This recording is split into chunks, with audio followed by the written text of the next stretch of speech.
¿Qué tal? ¿Cómo vamos? Saludo a todos.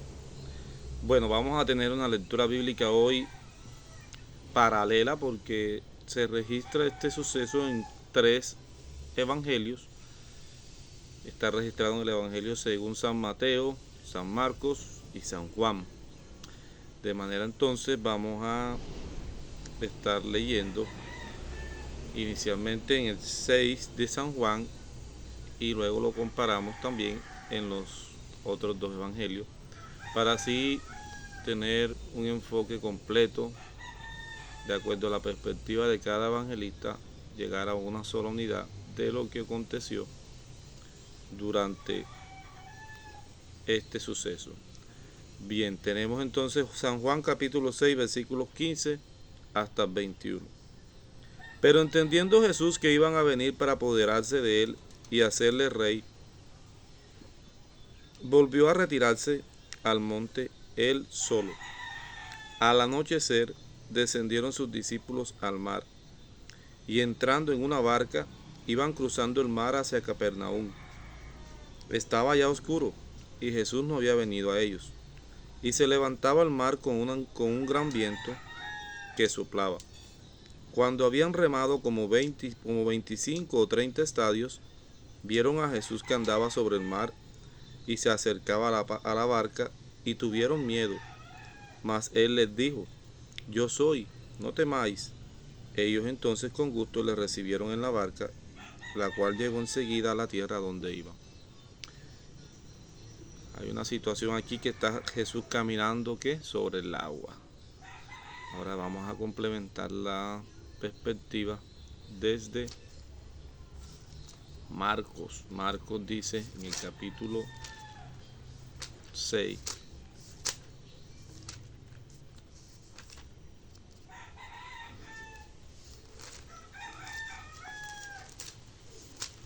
Marcos 6, desde el 45 hasta el 52. Versículo 45 hasta el 52. Enseguida hizo a sus discípulos entrar en la barca e ir delante de él a Betsaida, en la otra ribera, entre tanto que él despedía a la multitud. Y después que los hubo despedido, se fue al monte a orar. Y al venir la noche, la barca estaba en medio del mar, y él solo en tierra. Y viéndoles remar con gran fatiga, porque el viento les era contrario, cerca de la cuarta vigilia de la noche, vino a ellos andando sobre el mar, y quería adelantárseles. Viéndole ellos andar sobre el mar, pensaron que era un fantasma, y gritaron, porque todos le veían, y se turbaron. Pero enseguida habló con ellos y les dijo: Tened ánimo, yo soy, no temáis. Y subió a ellos en la barca, y se calmó el viento, y ellos se asombraron en gran manera y se maravillaban, porque aún no habían entendido lo de los panes, por cuanto estaban endurecidos sus corazones. Ahora leeremos en Mateo capítulo 14, que también escribió este suceso. Y espero que podamos tener una buena enseñanza de esto, que sí la tiene. Mateo capítulo 14, versículos 22 hasta 32. Enseguida Jesús hizo a sus discípulos entrar en la barca e ir delante de él a la otra ribera, entre tanto que él despedía a la multitud. Despedida la multitud, subió al monte a orar aparte, y cuando llegó la noche, estaba allí solo. Y ya la barca estaba en medio del mar, azotada por las olas, porque el viento era contrario. Mas a la cuarta vigilia de la noche, Jesús vino a ellos andando sobre el mar, y los discípulos, viéndole andar sobre el mar, se turbaron diciendo: Un fantasma, y dieron voces de miedo. Pero enseguida Jesús les habló diciendo: Tened ánimo, yo soy, no temáis. Entonces les respondió Pedro y dijo: Señor, si eres tú, manda que yo vaya a ti sobre las aguas. Y él dijo: Ven. Y descendiendo Pedro de la barca, andaba sobre las aguas para ir a Jesús. Pero al ver el fuerte viento tuvo miedo, y comenzando a hundirse dio voces diciendo: Señor, sálvame. Al momento Jesús extendió la mano, asió de él y le dijo: Hombre de poca fe, ¿por qué dudaste? Y cuando subieron en la barca se calmó el viento. Entonces los que estaban en la barca vinieron y le adoraron diciendo: verdaderamente eres hijo de Dios. Amén. Hemos leído entonces el pasaje donde nos ilustran a Jesús caminando sobre las aguas y todo lo que aconteció en ese suceso importante. Bien, los barcos caminan sobre mar, es cierto, los barcos caminan, por decir ese término, caminan porque realmente ellos van flotando sobre las aguas de mares, ríos y lagos.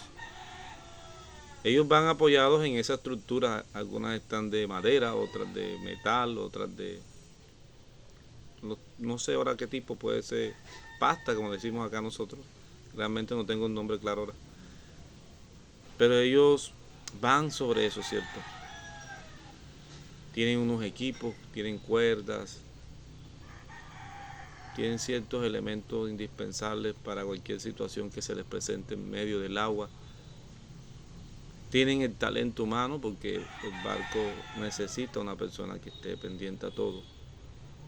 Y van a un destino. Y aquí hemos visto a los discípulos del Señor Jesús, quienes una tercera parte, una cuarta parte, porque Pedro, Andrés, Pedro, Juan y Jacobo eran pescadores, eran de oficio de pescadores, así que ellos tenían conocimiento de cómo operar y manejar barcas, era su oficio.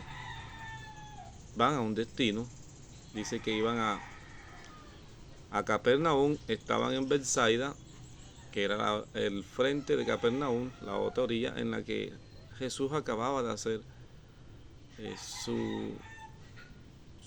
lo que se volvió habitual para él, que era predicar el evangelio. Iba a decir su tarea, pero bueno, aunque sí era su tarea, pero él amaba esto, que era predicar el evangelio. Lo acompañaba con señales, milagros, prodigios, y esto se volvió en su vida aquí algo habitual, algo que era de su diario vivir. Y él ha terminado una jornada y le ha dicho a sus discípulos: súbanse, que yo llego ahorita, y se va a un monte a orar.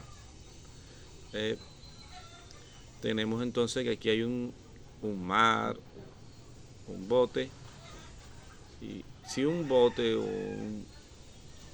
un barco que no habla ni puede hacerlo, se apoya en la hechura de quien lo ha fabricado, lo ha hecho, ¿cuánto más nosotros, el hombre, debería apoyarse y depender de Dios? El barco no habla, ¿verdad? ¿O usted ha visto algún día un barco que le está hablando, diciéndole: hola, ¿cómo estás? El barco no va a hablarle. Pero el barco depende de quien lo hace y quien va ahí, ¿cierto? Cuanto más usted debería depender del Señor, que es hechura de Él, de quien lo hizo. Entonces los apóstoles tenían toda sabiduría, todo conocimiento, de entendimiento en situaciones como las que aquí pasó. ¿Y qué pasó aquí? Aquí pasó una tormenta. Aquí hubo una tormenta en el mar. Y no sé si usted, cuando ha estado en el mar, algún momento ha vivido una tormenta, una llovizna, un aguacero, o si ha visto por televisión estos canales de ciencia que muestran cómo esas tormentas azotan a esos grandes buques que están por allá trayendo pescado, que van en busca de pescado. Eso se ve espantoso, esos rayos, esos vientos, esas olas inmensas. Y le digo esto para que por un momento abramos nuestra imaginación para tratar de meternos en esto que estamos leyendo, de lo que estaba pasando. Era una tormenta, no era cualquier cosa. Una tormenta en el mar era algo que iba a necesitar muchísimo esfuerzo, y ellos están en eso. Ellos estaban siendo azotados. El viento, dice que el viento era contrario. O sea, es como el barco luchando el barco luchando contra el viento. Todo esto como está realmente confabulado para que ellos estuvieran temerosos. A pesar de sus experiencias, todo esfuerzo que ellos hicieran ahí iba a parecer inútil, porque era una tormenta y el viento era contrario. Sin embargo, Jesús, en su omnisciencia, porque Jesús sabía que esto iba a pasar, Jesús tenía el conocimiento de que esto iba a pasar, y Él en su omnisciencia les permite que experimenten esta situación. Pero lo curioso es que la experimenten sin Él. En otro momento Jesús dice que tuvieron también una tormenta, pero Jesús dice en los evangelios, en otros pasajes, que Jesús iba durmiendo en la popa, estaba en un cabezal durmiendo y había una tormenta. Y los discípulos van y lo despiertan y le dicen: Maestro, no tienes cuidado que perecemos. Y él se levanta y dice: calla y enmudece, y dice que al instante se hizo grande bonanza. Y los discípulos expresaron: qué hombre es este, que aún el viento y el mar le obedecen. Ahora están en otra situación parecida, pero el maestro no está ahí. Él no está, él se quedó en el monte orando. Hacía parte de su rutina diaria, como era su rutina diaria de predicar, de sanar, de evangelizar. Una vez finalizaba, sin importar cómo estuviera, él iba a su Padre a orar, a fortalecerse en el Señor. Y para este momento en que ocurrió no fue la excepción. Estaban lo mismo. Pero esto es intencional. Él les está permitiendo que experimenten esto, aquella situación. ¿Con qué propósito? ¿Con qué objetivo? Necesitaba destruirles a ellos su autosuficiencia. Ellos ahí estaban luchando contra ese viento, contra esa tormenta, en lo que ellos sabían, en lo que ellos entendían. Y Jesús necesita que ellos dejen de confiar en eso y empiecen a confiar en Dios, empiecen a tener fe. Y es que la autosuficiencia es un obstáculo para que nosotros desarrollemos la fe. Cuando usted se cree suficiente para todo, usted no tiene fe. Usted no necesita a Dios porque usted se cree que es suficiente para resolver problemas, usted se cree que es suficiente para hacer cosas, usted se cree que es suficiente para llegar más lejos. Usted no necesita a Dios. Y Jesús necesita destruir en ellos esta autosuficiencia. Ellos ahora se iban a ver abocados a que alguien los ayudara. Y fue cuando Él apareció. Necesitaba entonces Jesús destruirles esa autosuficiencia que ellos tenían. Y saben, existen muchas situaciones adversas en nuestra vida que necesitamos que el Señor nos permita tener situaciones de tormenta para poder tener alguna enseñanza, alguna experiencia y alguna fe. Porque realmente después de esto, los discípulos tuvieron esa enseñanza, esa experiencia y sobre todo esa fe que Él necesitaba que ellos tuvieran. Aquel día Jesús los llevó a pasar de esa autosuficiencia a una verdadera fe, a una fe genuina. Ya Él sabía, ya Él les había enseñado acerca de la fe, sin embargo ellos no la aplicaban. Habían experimentado, como les dije hace un momento, una tormenta similar. Ahora ellos mismos, por su misma fe, debían enfrentarse. Jesús no está ahí, porque es como cuando el maestro te enseña el ejercicio para resolver el problema. Y está contigo y te va guiando con la mano. Pero luego te pone que tú solo lo hagas. Ok, yo estuve con ustedes en aquella tormenta, ahora le toca a ustedes resolver esta.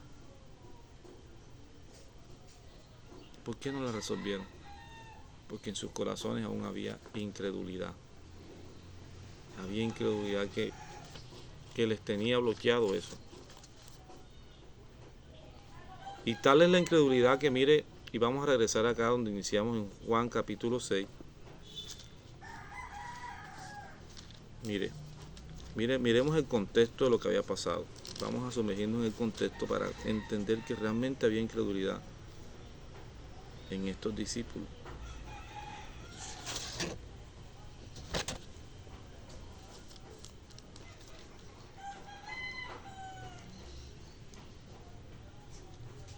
¿Qué había hecho Jesús aquí?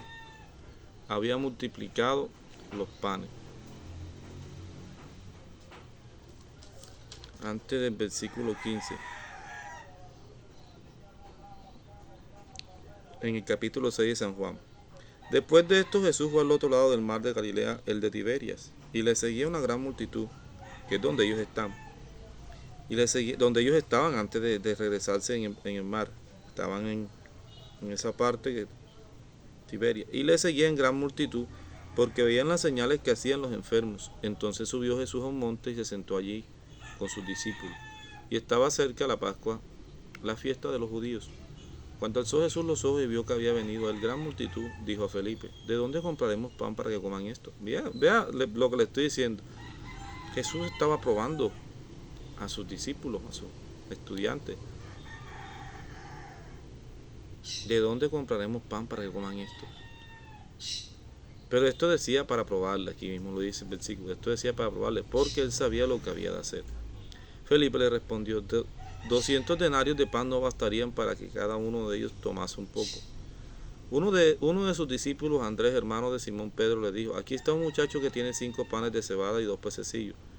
Más, ¿qué es esto para tantos? Entonces Jesús dijo: hace recostar a la gente. Y había mucha hierba en aquel lugar, y se recostaron como un número de 5,000 varones. Y tomó Jesús aquellos panes, y habiendo dado gracias, los repartió entre los discípulos entre los que estaban recostados, asimismo de los peces cuanto querían. Y cuando subieron saciados, dijo a sus discípulos: recoged los pedazos que sobraron para que no se pierda nada. Recogieron pues y llenaron 12 cestas de pedazos que de los 5 panes de cebada sobraron a lo que habían comido. Aquellos hombres entonces vieron la señal que Jesús había hecho. Dijeron: este verdaderamente es el profeta que había de venir al mundo. Entonces aquí vemos la escena de la multiplicación de los panes, y nuevamente el Señor ahí les hace la pregunta a Felipe: ¿de dónde compraremos pan para que coman esto? Ya Jesús había multiplicado panes en otro pasaje. El Señor estaba esperando que sus discípulos, que sus estudiantes, ya tuvieran una fe desarrollada, suficiente en sus vidas, pero ellos estaban todavía incrédulos. Ellos estaban apegados a la incredulidad. Así que ahora necesitaban otra perspectiva, como por ejemplo lo que sucedió después. Así que Jesús tiene claro esto: ok, ellos no han desarrollado, aún siguen apegados a su autosuficiencia, aún están apegados a esa incredulidad. Entonces los voy a llevar ahora al mar, voy a llevarlos al mar. Y por eso sigue aquí el versículo 15. Pero entendiendo Jesús que iban a venir para poder acceder y hacerle al rey, volvió a retirarse al monte solo. Al anochecer descendieron sus discípulos al mar. Entonces aquí Jesús entiende algo respecto a la gente, porque Él les ha multiplicado los panes y la gente lo va a apresar y se lo va a llevar: el rey de Israel. Eso no era lo que Él había venido a cumplir aquí en la tierra. Pero Él también está entendiendo que sus discípulos necesitan avanzar respecto a una fe genuina y verdadera. Así que ahora viene y les dice: súbanse a la barca, que es lo que vemos acá entonces en Marcos capítulo 6, que lo leímos, donde vimos que el Señor Jesús, ellos están ahí. Enseguida hizo a sus discípulos entrar en la barca e ir delante de él a Betsaida, en la otra ribera, entre tanto que él despedía a la multitud. ¿Sí ven? Intencionalmente les dice: súbanse a la barca. Y ellos estuvieron ahí. Ellos estuvieron esperándolo un momento. Pero él tardó en venir. Él tardó en llegar. Así que ellos dieron a cruzar el mar. Y ahí se desarrolló esta tormenta que estamos aquí leyendo. Pero ellos estaban apegados aquí a esa incredulidad. Y Jesús entonces los manda ahora al mar, y el mar era algo conocido para ellos, tanto para los pescadores como para los no pescadores. Israel tenía dentro de su gastronomía el consumo de pescados, era normal. El mar no estaba tan distante, estaba muy cerca. Era normal para todos ellos esto cerca del mar, y es algo conocido a lo que Él los está mandando. Y así Jesús decide obrar en su vida, en algo que ellos conozcan. Y a veces es así como Dios decide obrar en nuestra vida. En aquello en que nosotros somos buenos, en lo que nosotros somos expertos, ahí viene Él y nos pone a prueba. Ahí viene Él y nos pone a prueba. ¿Con qué objetivo? Cambiar en ti aquello que es malo, aquello en lo que persistes, aquello en lo que no has podido cambiar. No has podido cambiar tu incredulidad, Pedro, no has podido cambiar tu incredulidad, Juan, no has podido cambiar tu incredulidad, Andrés, no has podido cambiar tu incredulidad, Jacobo, no has podido cambiar tu incredulidad, Mateo. Ok, entonces necesito que se vayan al mar. Ahora no voy a estar yo en el mar. No hasta después. Van a estar ustedes solos ahí. Y ustedes van a enfrentarse a esa situación. Y la podrán vencer si han aprendido que con fe, si ustedes dijeran a este monte, quítate y échate al mar, les será hecho. Pero necesitan morir a esa incredulidad, necesitan morir a esa autosuficiencia que ustedes tienen de confiar en ustedes mismos. Es necesario que ustedes ahora tengan fe, porque la fe es la convicción de lo que no se ve y la certeza de lo que se espera. Aquí estamos, en un escenario donde Jesús está mandando a sus discípulos a algo que era conocido ya de ellos. Ellos sabían del mar, por lo menos una cuarta parte, como decíamos, 4 de 12 conocían plenamente todo lo que hay que hacer en el mar, cómo es el mar y todo eso. Una cuarta parte al menos era experta, suficiente para guiar a los demás y tener el control sobre la embarcación. Pero lo que vemos es que ellos estaban con un gran esfuerzo que al final resultó inútil, porque el maestro fue quien realmente terminó llegando al destino que ellos tenían. El objetivo entonces era cambiar en ellos aquello que era malo. ¿Qué era malo? La incredulidad. La incredulidad es mala, hermano. La incredulidad no deja que veas lo que Dios puede hacer por ti. La incredulidad te bloquea a desarrollar la fe que Dios demanda de ti, que creas en Él. Y Dios te va a poner situaciones en la vida en las que tú eres bueno para que desarrolles fe. ¿Por qué no les puso en otro contexto? ¿Por qué tenía que ser ahí? Porque en eso ellos eran habilidosos, en temas de mar, sabían. Y ahí fue donde los probó. Es que es increíble que ellos olvidaran cuando Jesús calmó la tempestad. Y a veces somos algo parecido nosotros. A veces somos algo parecido que rápidamente olvidamos cuando el Señor actúa a favor nuestro. ¿Cómo es posible que ellos se habían olvidado de que Jesús había calmado la tempestad? ¿Cómo es posible que ellos se olvidaran de que Jesús les había multiplicado los panes? Algo parecido. Esto es inaceptable realmente lo que estaba pasando aquí. Que continuaran con ese pensamiento. Pero había incredulidad. ¿Qué produce la incredulidad?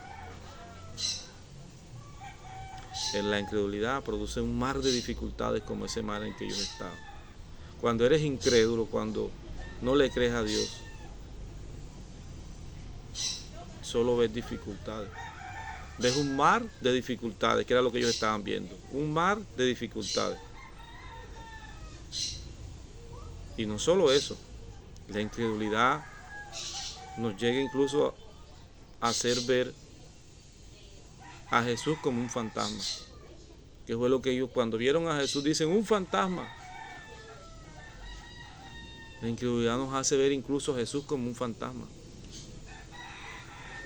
La incredulidad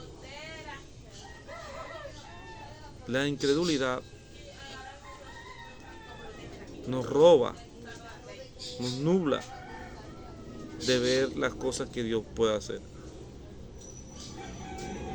La incredulidad nubla.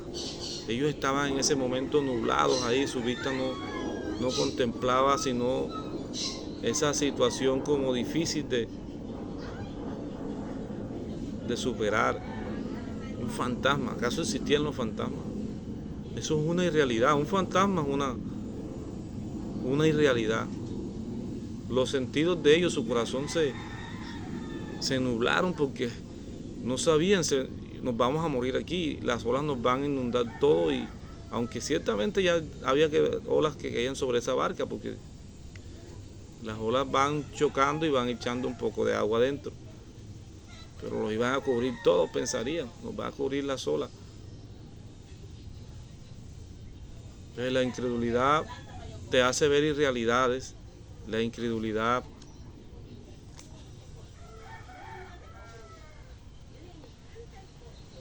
te hace creer supersticiones. Porque ¿cómo van a hablar de que Jesús era un fantasma? Supersticiones. Cuando eres incrédulo o estás incrédulo, nada te parece claro. A ellos no les pareció claro cuando Jesús venía. Cuando uno es incrédulo, todo lo ve oscuro, todo lo ve difícil. Nada nos parece claro. Todo nos parece imposible. Y no te deja creer a lo que Dios ha dicho. Y Dios ha dicho que estará contigo todos los días hasta el fin del mundo. ¿Cuáles son esas creencias irracionales que tú tienes al momento de una crisis o dificultad? Piensa un poco en eso. Eso fue irracional, creer que Jesús era un fantasma. Es cuando estás en una situación así, de pronto que no se te están dando las cosas quizás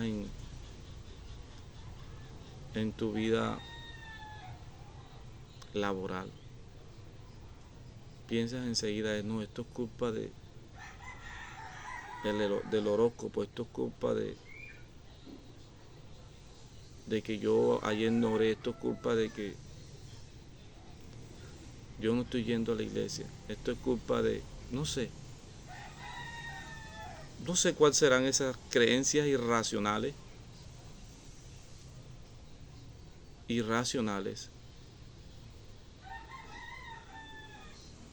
que vas teniendo cuando estás en un momento de dificultad o crisis. Cualquiera que sea tu creencia, es tiempo de que dejes de ser incrédulo. Los incrédulos son esos que ponen a todo una creencia, a todo lo que acontece a su vida. Eso es por esto, eso es porque no te bañaste, eso es porque no te caíste.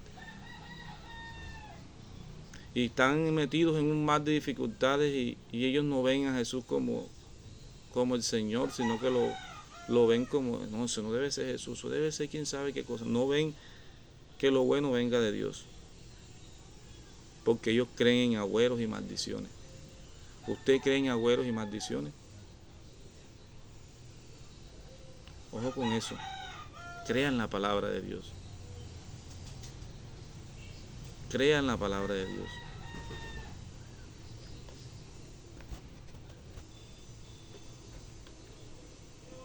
La incredulidad te hace creer supersticiones, hermano. Te hace creer en esas cosas de agüeros. Y aquí vemos que en ellos era tal que le piden al maestro, oiga, una señal o muestra de que les hable. Oye, qué barbaridad, hermano. Cómo la incredulidad afecta a una persona. Mire, dice el versículo 28 en Mateo 14, 28. Entonces le respondió Pedro y dijo, Señor, si eres tú, manda que yo vaya a ti sobre las aguas. Esos discípulos eran tremendos, mano. Pero más que los discípulos, lo que la incredulidad puede causar en nosotros. Ellos estaban creyendo la doctrina de fantasmas, porque dijeron, hay un fantasma, y luego dudan un poquito, pero, bueno, si eres tú, dime que vayan de ti. Creyendo esta doctrina de fantasmas, pero los fantasmas no hablan, ¿no es cierto? Es curioso porque los fantasmas no hablan. Al parecer es eso, al parecer en la creencia judía de ese momento, los fantasmas no hablaban. Bueno, si eres tú, entonces dime que vaya a ti, si eres de verdad. Tienen la duda, la incredulidad. Este no es Jesús, como un fantasma, pero si es Jesús, le voy a decir, dime que vaya a ti. Y si él me dice que vaya, entonces sí es él. O sea que los fantasmas no hablaban según esa creencia de ellos. Pero ¿qué vemos aquí? Vemos que Jesús rompe ese esquema, porque aquí dice en el versículo 29, y él dijo, ven, y descendiendo Pedro de la barca andaba sobre las aguas para ir a Jesús. Jesús viene y rompe ese esquema al decirle a Pedro, ven. Algo parecido le ocurrió a Saúl, ¿cierto? Quien también creía que podía hablar con muertos. ¿Y qué hace él? Él va ante la intercesora del mundo físico con el espiritual, que es un medio, ante la bruja de Endor, para pedirle que le traiga a Samuel y hablar con él. Y el resultado, ¿cuál fue?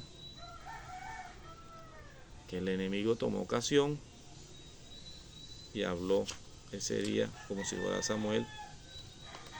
Y ya sabemos lo que terminó la vida de Saúl, que se terminó matando. Esto era como habitual en Israel. Este tema también de creer en fantasmas, en eso de que ellos podían hablarte y traerte un mensaje. Así que en este pasaje, pues estamos viendo también un poco de enseñanza acerca de eso, de lo que no debemos hacer. Y lo que no debemos hacer es que en la incredulidad creer en supersticiones de antaño. Muchas veces tenemos creencias porque mi abuelito lo decía, mi abuelita, generalmente siempre nuestros antepasados son los que nos van dejando un legado.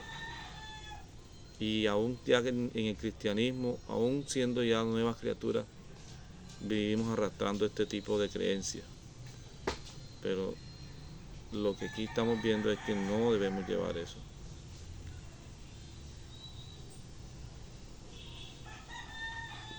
Bien, ¿qué nos está indicando este pasaje acerca de los discípulos? ¿Qué podemos aprender aquí de los discípulos? Bueno, ya hemos dicho la incredulidad que hay en ellos, pero también por el contexto inmediatamente anterior de todo esto, que es la multiplicación de los panes, que ellos no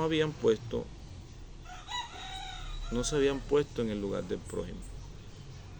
Ellos no habían confiado en las palabras del maestro. Ellos no habían confiado en sus palabras, porque si hubiesen confiado en ellas, ellos mismos hubiesen podido enfrentar a esa tormenta. Porque una persona que cree, una persona de fe, se identifica con las necesidades del otro, porque en esto se cumple lo que dice Santiago, que debemos tener que fe con obra. Una persona que confía en su Señor tiene como rasgos de personalidad, de rasgos de cristiano, es que hace obras de misericordia. Ellos mostraron egoísmo además de incredulidad. No les había importado si Jesús alimentaba a toda esa multitud de personas. Les importaba que iban a Jerusalén y llevaban en su mente y en su corazón era quién de ellos iba a ser el mayor en el reino del Señor. ¿Quién de ellos va a ser mayor? ¿Quién de nosotros va a ser mayor? Pero ellos necesitaban de verdad ejercitar una fe verdadera, que era lo que Jesús les estaba mostrando con esta situación. que tuvieran una fe verdadera. Debían ahora pasar de la teoría a la práctica. ¿Y por qué? Porque ellos confiaban en sí mismos, no estaban confiando en Jesús. Entonces la pregunta es, ¿qué exige Jesús para lograr ser una persona con verdadera fe? Jesús exige que creas en Él. Cuando Pedro se está hundiendo y le pide lo salve, luego que lo salva, ¿qué le dice? Mire lo que dice aquí. Sigamos acá leyendo. Pero al ver el fuerte viento tuvo miedo y comenzando a hundirse dio voces diciendo, Señor, sálvame. Al momento Jesús extendió la mano, asió de él y le dijo, hombre de poca fe, aquí viene, ¿por qué dudaste? Jesús quiere que le creas todas las palabras que él ha dicho. ¿Qué exige Jesús para lograr ser una persona con fe verdadera? Número 1, que creas en Él. Y lo vemos aquí en esta respuesta que el Señor le dio a Pedro. ¿Por qué dudaste? Jesús quiere que le creas todas las palabras que Él ha dicho. Todas las que Jesús ha dicho aquí tú las tienes que creer y yo las tengo que creer. Número 2, Jesús exige que obres en fe. Jesús le dijo a Pedro, ven, que fue lo que vimos aquí en 29. Entonces le respondió Pedro y dijo, Señor, si eres tú, manda que yo vaya a ti sobre las aguas. Y él dijo, ven. ¿Qué hizo Pedro? Y descendiendo Pedro de la barca andaba sobre las aguas para ir a Jesús. Pedro obedeció, fue, y por un momento, ¿qué pasó? También caminó sobre las aguas, porque dice, andaba sobre las aguas para ir a Jesús. Por un momento también andaba sobre las aguas.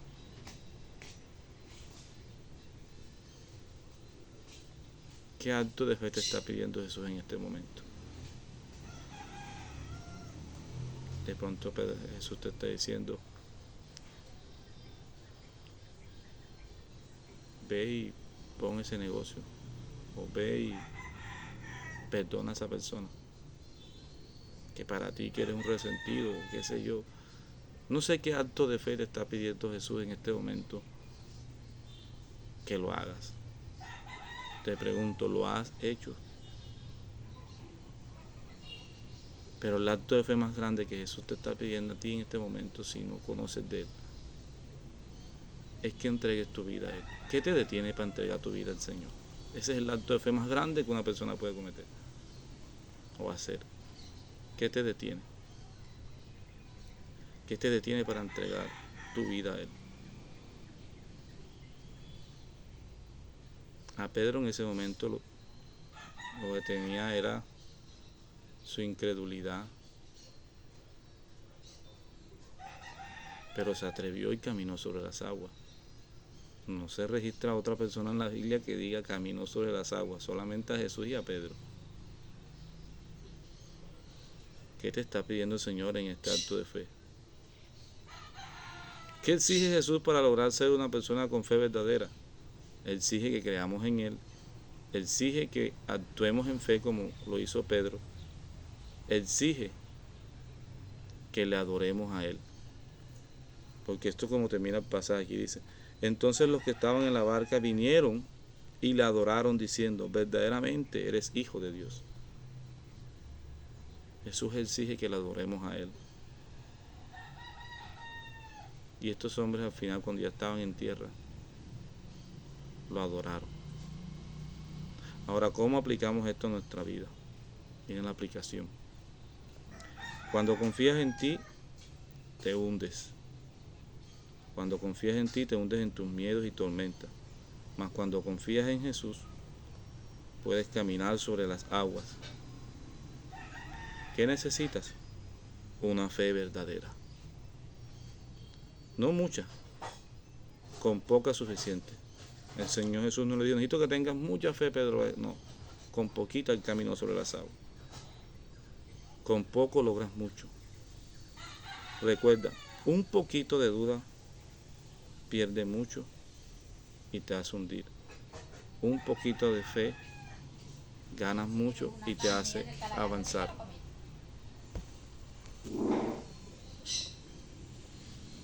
Entonces, ¿qué buscaba esta lección? Buscaba desarrollar la fe en sus discípulos, que reconocieran que Jesús es el Señor, que la fe viene por medio de Él, porque la fe en Él, si crees en Él, en su obra y sus palabras, estarás salvo en el día del juicio. ¿Quiénes van a ser salvos? Los que hayan puesto su fe en el Señor, los que hayan creído en Él.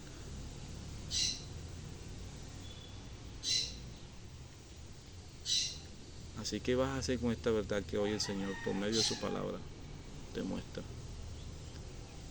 Sé que tenemos un mar de dificultades, que estamos atravesando muchísimas tormentas, pero en medio de todo tenemos que renunciar a esa autosuficiencia, a esa incredulidad, a ese egoísmo que había en ellos, porque no les importó hace poco lo que Jesús había hecho por otras personas, les importaba a ellos. Y Jesús quería que fueran unas personas con fe verdadera, capaces de soportar vientos, tormentas, capaces de por sí mismos enfrentarlas. Ya es tiempo de que empieces a hacer actos de fe. No porque por ser una mente positiva, yo lo creo, yo lo hago, si Dios lo dice, yo lo creo, yo lo hago. No, no es eso. Ya es tiempo de que creas que las cosas van a suceder porque Dios está en tu vida, porque Él hará las que son conforme a su voluntad. Siempre Dios va a obrar lo que esté a su voluntad y no la nuestra. Dios no se va a contradecir, nunca jamás. Ya es tiempo de que seamos personas que caminan sobre las aguas.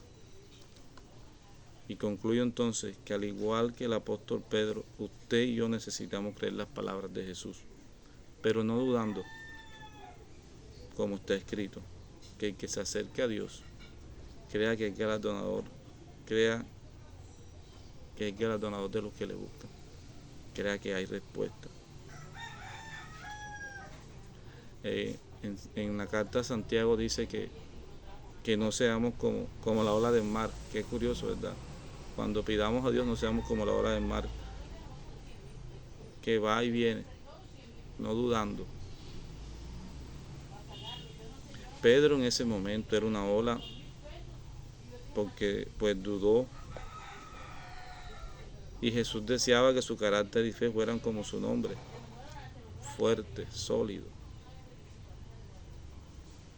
Y Dios desea que en este momento nosotros tengamos un carácter, una persona fuerte, sólida, una fe sólida, una fe verdadera, carácter